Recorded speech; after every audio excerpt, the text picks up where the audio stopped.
இன்றைய தினம் ஒரு சுவையான மேகி நூடுல்ஸ், அதாவது முட்டையுடன் கூடிய மேகி நூடுல்ஸ் எப்படி செய்யலாம் என்பதை பற்றி பார்க்கலாம் பாருங்கள். அதற்கு ஒரு மீடியம் சைஸ் தக்காளி, 50 கிராம் அளவில் உள்ள பல்லாரி வெங்காயம், 50 கிராம் கேரட், 50 கிராம் பீன்ஸ், ஒரு பச்சை மிளகாயை பொடிப்படியாக நறுக்கி வைத்துக் கொள்ளுங்கள்.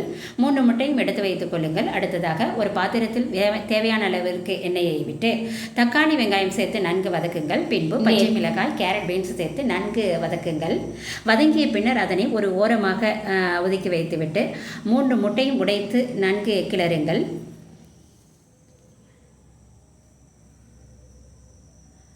முட்டை நன்கு பொரிந்து ஒரு தயாரான நிலைக்கு வந்ததும் அந்த மசாலாவுடன் சேர்த்து நன்கு கிளறுங்கள். இப்பொழுது மேகி நூடுல்ஸில் தேவையான அளவிற்கு உப்பு இருப்பதால் ஒரு சிறிதளவு உப்பு, அதாவது இந்த மசாலாவிற்கு தேவையான அளவிற்கு உப்பு சேர்த்து சேருங்கள்.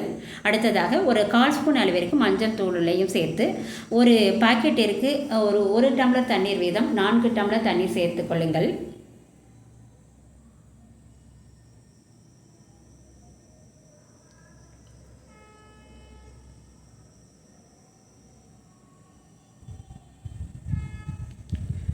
இப்பொழுது தண்ணீர் கொதிக்க ஆரம்பித்தவுடன்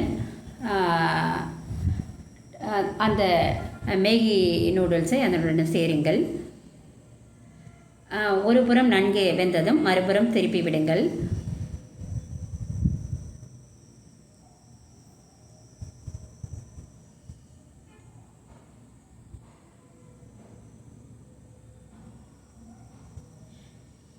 இப்பொழுது அந்த தயாராக வைத்துள்ள அந்த மேகியில் உள்ள அந்த மசாலாவையும் அதனுடன் சேருங்கள்.